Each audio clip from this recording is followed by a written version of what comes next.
Lecture है हमारा वो बेस्ड है आपका कंक्रीट के ऊपर। ये जो टॉपिक है आपका कंक्रीट, ये आपका बिल्डिंग मटेरियल का यूनिट 2 का टॉपिक है। तो सबसे पहले हम समझते हैं कि कंक्रीट होता क्या है।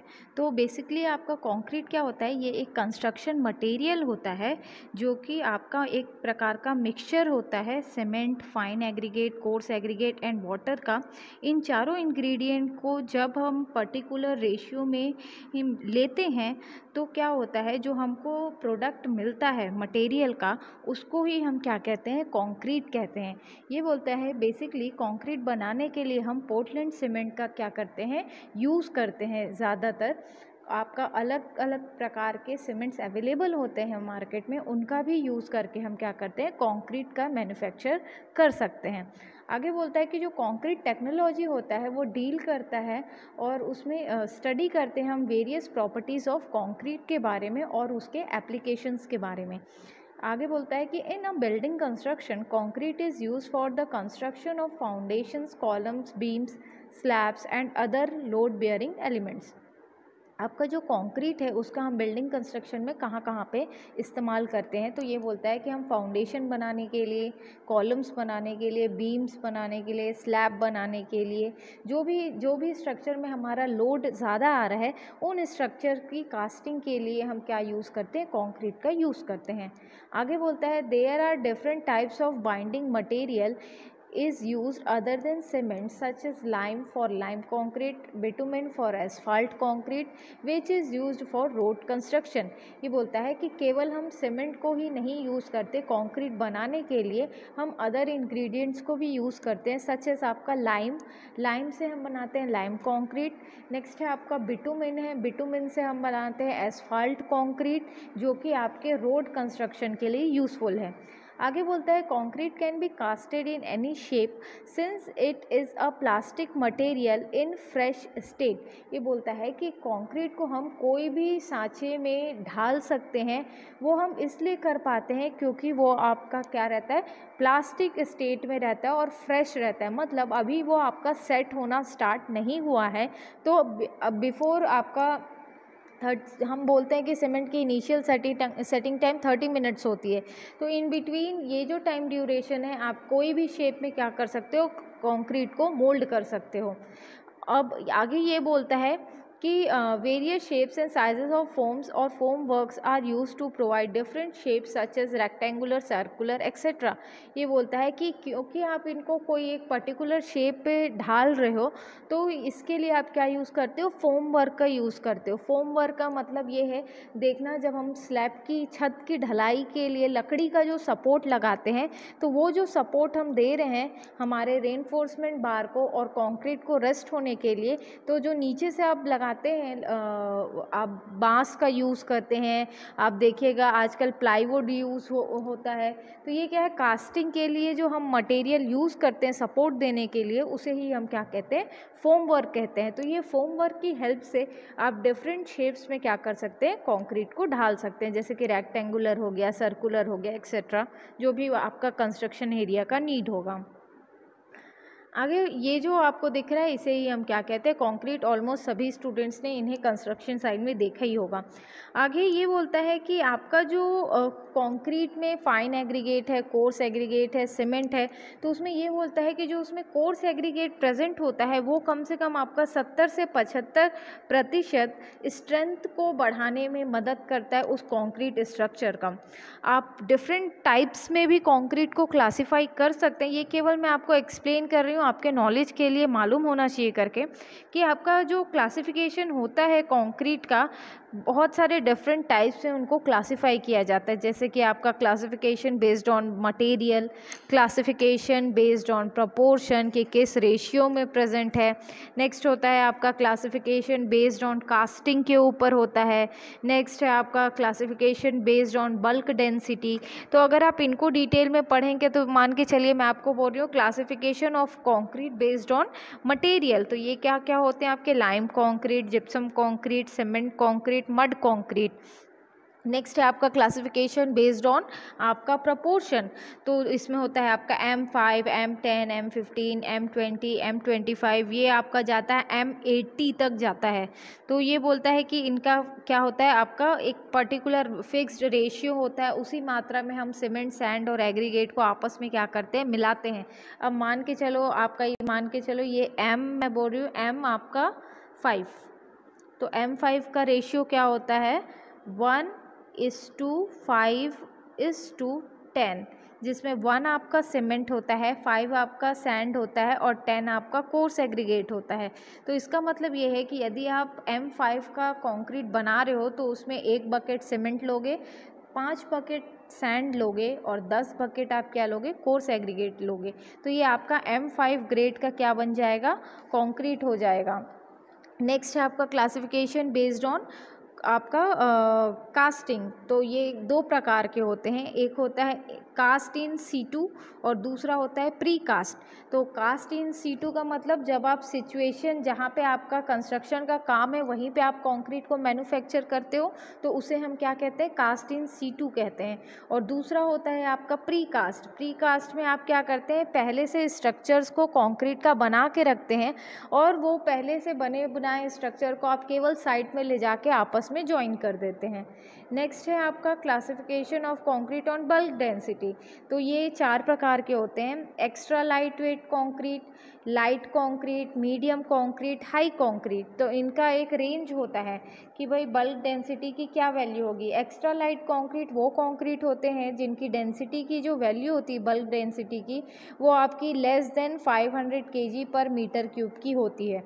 लाइट कंक्रीट वो कंक्रीट होते हैं जिनकी बल्क डेंसिटी की वैल्यू 500 से लेके 1800 के बीच में आपका वेरी करेगा। मीडियम कंक्रीट वो कंक्रीट होता है जिनका वैल्यू 1800 से लेके 2500 के बीच होगा। और हाई कंक्रीट वो होते हैं जिनका आपका बल्क डेंसिटी का वैल्यू आपका 2500 से ज़्यादा होता है। तो ये आपके 4 कैटेगरी में इस प्रकार से आपके डिवाइडेड होते हैं। तो ये मैंने केवल आपके इन्फॉर्मेशन के लिए आपको बताया है। नेक्स्ट है आपका स्टेप्स ऑफ कंक्रीट कंस्ट्रक्शन, कि कंक्रीट हम बनाते कैसे हैं। तो इसमें लिखा है सबसे पहला, the construction steps are, first है selecting qualities of materials for selected mix proportion. सबसे पहले हम क्या करते हैं, ग्रेड डिसाइड करते हैं। मान के चलिए मैं आपको बोल रही हूँ कि आप मेरे को कंक्रीट बना के दीजिए M10 ग्रेड का मुझे कंक्रीट बना के दीजिए। तो M10 ग्रेड के कंक्रीट का जो रेशियो होता है वो होता है क्या, 1:3:6, जिसमें आपका 1 क्या है सीमेंट, 3 क्या है आपका सैंड और 6 क्या होता है आपका एग्रीगेट। अब मैं आपको बोल रही हूँ कि अगर आपको पता है कि आपका क्या रेशियो लेना है, उस हिसाब से ये बोलता है कि आप उस क्वांटिटी में मटेरियल को सेलेक्ट करेंगे depending upon the grade and ratio of the ingredients. Next बोलता है mixing checking of workability. Next इसमें क्या होता है, अब क्या करोगे आप, जो सीमेंट सैंड और एग्रीगेट को जिस रेशियो में लिए हो, अब इनको आपको क्या करना है, प्रॉपर मैनर में मिक्स करना है और ये चेक करना है कि किसी भी इंग्रेडिएंट की क्वांटिटी कहीं कम तो नहीं है, और यदि कुछ चेंजेस करने हैं तो आपको उसी ड्राई कंडीशन में उसमें चेंजेस करने होंगे। नेक्स्ट है आपका ट्रांसपोर्टेशन। ट्रांसपोर्टेशन में क्या होता है कि आपको क्या है कि जो आप इंग्रेडिएंट चूज़ किए हो, अगर आपके साइट से दूर है तो आपको क्या करना होगा, इन्हें साइट तक लेके जाना होता है ताकि वहाँ पे आप आगे का प्रोसेस कैरी ऑन कर सकें। या फिर आप बोल सकते हो कि अगर मान के चलिए आपका जहाँ कंस्ट्रक्शन हो रहा है वहाँ स्पेस नहीं है कि आप ह्यूज अमाउंट में कंक्रीट को बना पाएँ, तो ये क्या होता है, अलग साइट में पहले वहाँ पे इस कंक्रीट को बनाया जाता है फिक्स्ड मात्रा में, और फिर इन्हें आपका जो ट्रक्स है उसमें लोड करते हैं और इनको ले जाके आपका कंस्ट्रक्शन साइट में पोर कर दिया जाता है। अब नेक्स्ट है आपका ट्रांसपोर्टेशन के बाद pouring in foam work for casting. या तो आप साइट पे ही कंक्रीट बना रहे हो तो आपका कंक्रीट मिक्सिंग होने के बाद आप इसे साइट में ले जाके पोर कर दोगे, या तो फिर आप क्या करोगे, ट्रक्स में लोड करके जहाँ पे आपका कास्टिंग करना है वहाँ पे जाके फोम वर्क में इसे पोर कर दोगे। नेक्स्ट है vibrating for proper compaction. Vibrating for proper compaction में क्या आएगा कि आप क्या कर रहे हो, कंक्रीट को प्रॉपरली वाइब्रेट कर रहे हो, और इसमें क्या कर रहे हो आप, ताकि आपका जो कंक्रीट है वो properly below the reinforcement bars आपका अच्छे से क्या हो जाए, ऑक्यूपाई कर ले स्पेस को और कोई भी वॉइड्स ना रहे। नेक्स्ट होता है removal of foam work after suitable time. जो हम लकड़ी का सपोर्ट देते हैं हमारे रेनफोर्समेंट बार और कंक्रीटिंग वर्क के लिए, उसे एक समय के बाद उस फोम वर्क को रिमूव कर दिया जाता है जब आपका जो स्ट्रक्चर है थोड़ा केपेबल हो जाता है लोड कैरी कर पाने के लिए। नेक्स्ट है आपका last curing member with suitable methods and required time. कि जैसे कि मान लीजिए स्लैब हो गया, उसको ज़्यादा ड्यूरेशन लगता है क्योरिंग तराई, क्योरिंग का मतलब होता है तराई करना, तो उसे ज़्यादा समय लगता है। जब आप आगे चल के पढ़ेंगे, क्यूएससी एक सब्जेक्ट होता है या फिर आप बिल्डिंग मटेरियल या बिल्डिंग कंस्ट्रक्शन पढ़ेंगे तो उसमें बताएगा स्ट्रिपिंग टाइम। तो स्ट्रिपिंग टाइम का मतलब होता है कि कौन से स्ट्रक्चर को कितने दिन तक हम तराई करते हैं, ये कहलाता है आपका स्ट्रिपिंग टाइम। तो जैसे बीम को कितने दिन के लिए करना है, कॉलम को कितने दिन के लिए करना है, आपका स्लैब को कितने दिन के लिए करना है, ये उसमें आपको डिटेल में बताया जाएगा। तो वो यही बोल रहा है कि कौन से मेंबर को कितने टाइम तक क्योर करना है, वो आप क्योरिंग करोगे और ताकि उसमें अच्छे से अच्छा आपका स्ट्रेंथ आ जाए। नेक्स्ट जो टॉपिक रहेगा हमारा वो है हमारा क्या, फ्रेश कंक्रीट और हार्डन कंक्रीट। तो फ्रेश कंक्रीट क्या होता है? Fresh concrete is simply fresh concrete which is freshly made and it still green and it's still workable, which means it can still be transported, placed directly or pumped and compacted। जब आप concrete को बनाते हो तो उस समय उसमें क्या रहता है, मॉइस्चर प्रेजेंट रहता है जितने अमाउंट में आपने वाटर को ऐड किया है।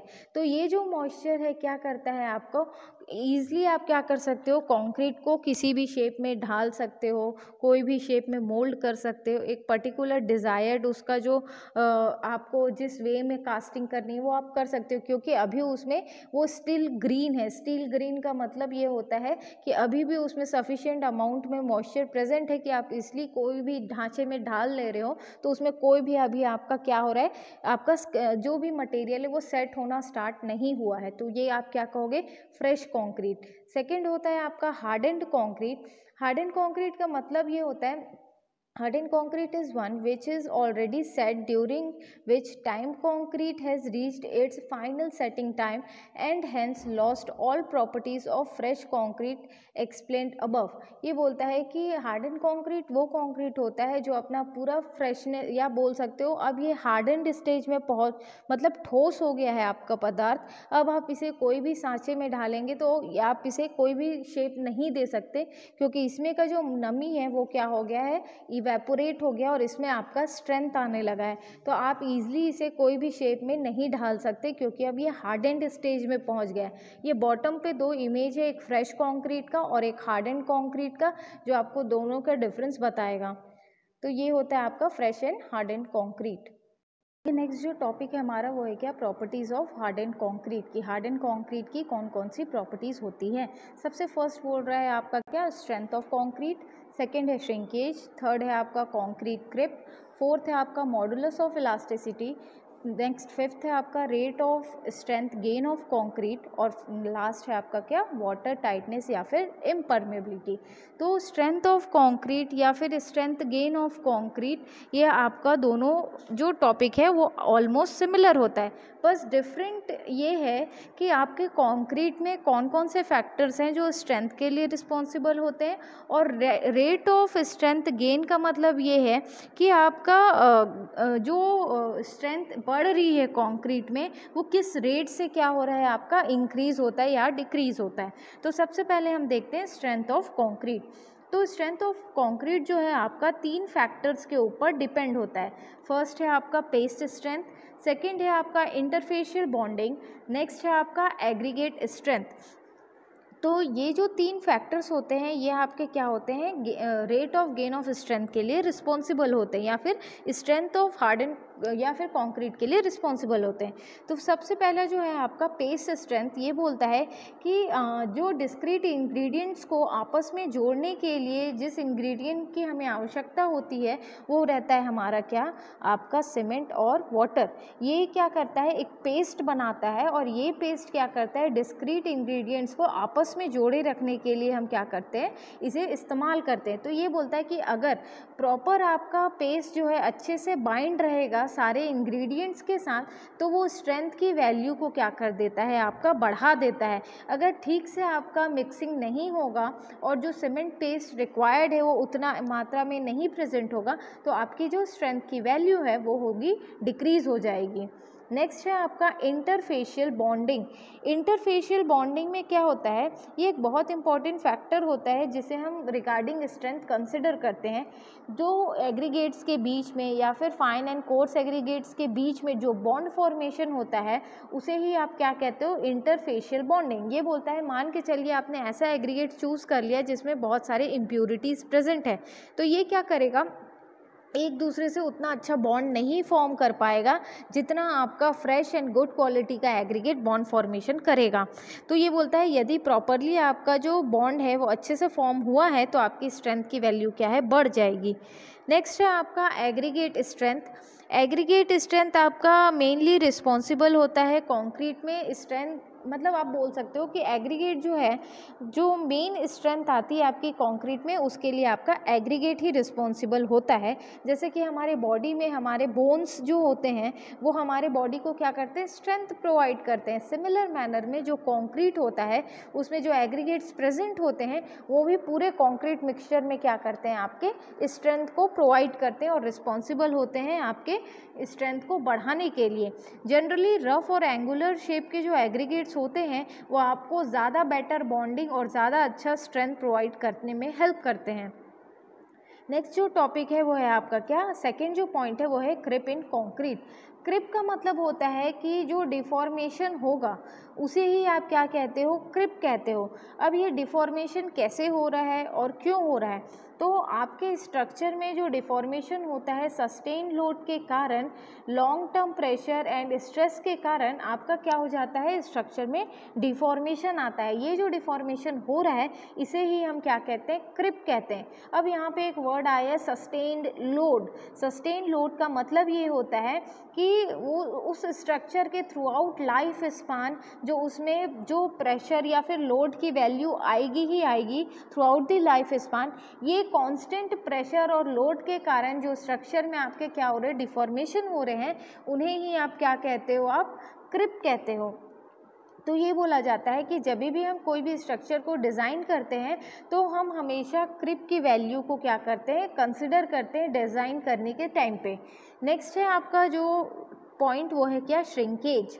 श्रिंकेज क्या होता है, सीमेंट की जो फाइनल सेटिंग टाइम होती है वो कितनी होती है आपकी, 10 आवर्स होती है। और फाइनल सेटिंग टाइम के बाद जो कंक्रीट है वो क्या होता है, सेट होना स्टार्ट होता है। तो जब कंक्रीट सेट होना स्टार्ट होता है तो वो धीरे धीरे क्या करता है, आपका स्ट्रेंथ गेन करना भी स्टार्ट कर देता है। तो जैसे कि मान के चलिए कि अब आपका कंक्रीट धीरे धीरे सेट हो रहा है, मतलब आपके जो मिक्सचर है उसमें जो मॉइस्चर प्रेजेंट था वो धीरे धीरे धीरे धीरे आपका क्या होगा, उस मॉइस्चर का परसेंटेज कम होते जाएगा, लेकिन कुछ समय तक उसमें वो नमी प्रेजेंट रहती है।